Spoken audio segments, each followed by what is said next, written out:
హిందూ సాంప్రదాయంలో అష్టాదశ పురాణాలు ఉన్నాయి. ఇవన్నీ భగవంతుని కథలు, చరిత్రలు, పురాణ గాథలు, ఇతిహాసాలతో నిండి ఉంటే గరుడ పురాణం వైష్ణవ సాంప్రదాయానికి చెందినది. దీనిని వ్యాస మహర్షి రచించాడు.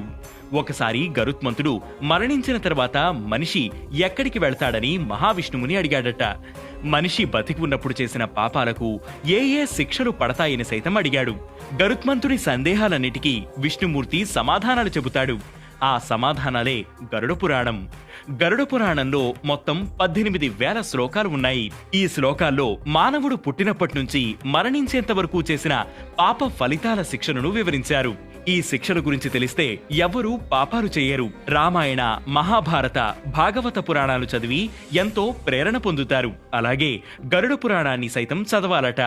తద్వారా మరణానంతరం మనం చేసిన పాపాలకు ఎలాంటి శిక్షలుంటాయో తెలుస్తాయి.